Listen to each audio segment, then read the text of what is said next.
তো আসসালামু আলাইকুম। হ্যাঁ গাইস, আশা করি সবাই ভালো আছেন। স্বপ্নজালের পার্ট 1 নিয়ে চলে আসলাম। তো বেশি কথা না বলে শুরু করা যাক। রাতের আঁধারে নীরবে গ্রামটা যেন ঘুমিয়ে পড়েছে। বাতাসে হালকা ঠান্ডা আর আকাশ জুড়ে ছড়িয়ে আছে অসংখ্য তারা। সেই তারাগুলোর নিচে একটি স্মৃতির মূর্তি ধীরে ধীরে গ্রামের মেঠো পথ ধরে হাঁটছে। মৃদু হাওয়ার তার শার্টের কোণে উড়ছে, হাতে ছোট্ট একটু ব্যাগ। মনে হচ্ছে অনেক দূরে পথ পায়ে দিতে চলেছে সে। তার নাম রাফি। রাফির চোখে লুকিয়ে থাকা অশ্রু জমাট পাচ্ছে, কিন্তু সে মুখে দৃঢ়তার ছাপ ধরে রেখেছে। তার মনে বুঝে এই পথ চলা সহজ হবে না, কিন্তু ফিরেও তো আসা সম্ভব নয়। পেছনে ফেলা এসেছে এক গুচ্ছ স্মৃতি, কিছু না বলা কথা আর ভাঙা স্বপ্ন। রাত যত গভীর হয় রাফির পা তত দ্রুত চলে। গ্রামের সীমানা পেরিয়ে একটি পুরনো রেল স্টেশনের সামনে এসে দাঁড়ায়। চারপাশে নীরবতা। দূরে কোথাও কুকুরের ডেকে ওঠা ছাড়া আর কোনো শব্দ নেই। স্টেশনের পুরনো বেঞ্চে বসে পড়ে সে। ট্রেনের অপেক্ষায় থাকা রাফি মনে মনে কিছু পুরনো স্মৃতি রিভাইন্ড করতে থাকে। একটা ট্রেন হুইসেল শুনে যায় দূর থেকে। রাফি গভীর শ্বাস নেয়। সে জানে এই ট্রেনটা শুধু গন্তব্যে নিয়ে যাবে তার নতুন জীবনের পথে, যেখানে থাকবে না কোনো পুরনো বাধা, থাকবে না কোনো অস্ত্র। ট্রেনের দরজা খুলে যায়। রাফি ধীরে ধীরে উঠে পড়ে। একবার পেছনে ফিরে তাকায় গ্রামের দিকে, তারপর কোনো দ্বিধা ছাড়াই ট্রেনের ভিতরে উঠে যায়। দরজা বন্ধ হয়। ট্রেনের ধীরে ধীরে চলতে শুরু করে, আর সেই চলার সঙ্গে সঙ্গে রাফির জীবনও যেন এক নতুন মোড় দেয়।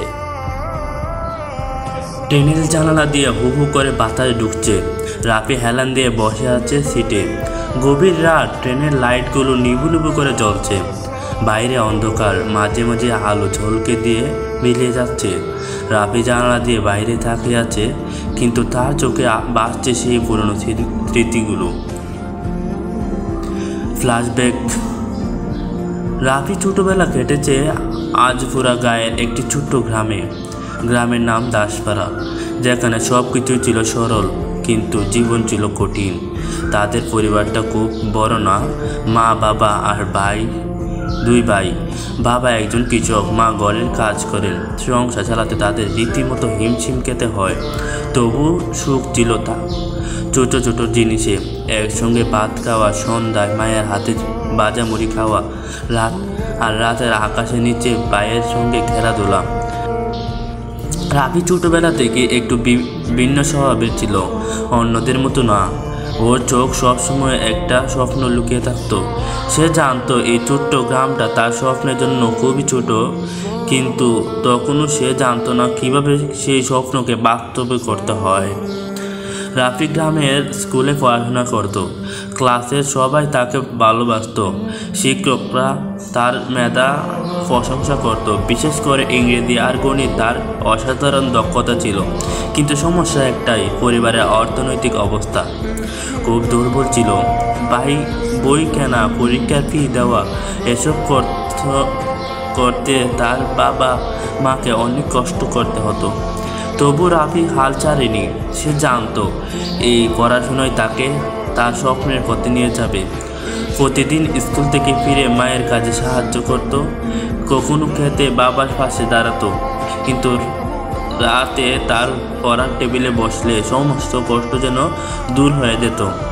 বইয়ের পাতায় পাতায় তার স্বপ্নগুলো যেন লেখা হয়ে থাকতো। একদিন স্কুলে তাদের একটি সেমিনার হয়। সেখানে শহরের একজন বড় ব্যবসায়ী আসেন।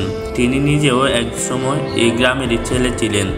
তার বক্তব্য শুনে রাফির মন আরও উজ্জ্বল হয়ে ওঠায়। সেই দিন থেকেই সে প্রতিজ্ঞা করে, আমি একদিন বড় হব। আমার পরিবারের জন্য, আমার মায়ের মুখে হাসি ফোটানোর জন্য আমি সব কিছু করব। রাফির মন আরও শক্ত হয়। সে আরও বেশি মনোযোগী হয় পড়াশোনায়। কিন্তু অর্থনৈতিক টানাপোড়ায় যেন তাকে প্রতিনিয়ত টেনে ধরত। অনেক রাত না কেউ কাটাতে হতো। কখনো বাবার সাথে কাজে বের হতে হতো। তবু সে হাল ছাড়েনি। একদিন এসএসসি পরীক্ষার ঠিক আগের দিন এক বড় ধরনের সমস্যা দেখা দেয়। বাবার শরীর খুব খারাপ হয়ে যায়। পরীক্ষা দেওয়া নিয়ে অনিশ্চয়তা তৈরি হয়। সেই রাতে রাফি মায়ের কাছে গিয়ে বলে, মা, আমি পরীক্ষাটা দিতে চাই। আমি যদি সফল হতে পারি তোমাদের আর কোনো কষ্ট থাকবে না। মা কিছুক্ষণ চোখ থেকে শুধু মাথা হাত বুলিয়ে দিয়েছিলেন। সেই স্পর্শ রাফি নতুন শক্তি পেল। পরের দিন পরীক্ষার হলে গিয়ে সে প্রাণপণ চেষ্টা করলো। তার চোখে বাজছিল মায়ের মুখ, বাবার কষ্ট আর নিজের স্বপ্ন। হঠাৎ ট্রেনে ঝাঁকুনিতে রাফি বাস্তবে ফিরে আসে। তার চোখে জল, কিন্তু মুখে দৃঢ়তার ছাপ। সে জানে অতীতে সব কিছুই তার পথে তৈরি করেছে, আর সেই পথ ধরে সে এগিয়ে যাবে যত দূরই হোক না কেন। তো আজকে এই পর্যন্তই, দেখা হবে পরবর্তী পার্টে। সেই পর্যন্ত সবাই ভালো থাকবেন। ধন্যবাদ সবাইকে।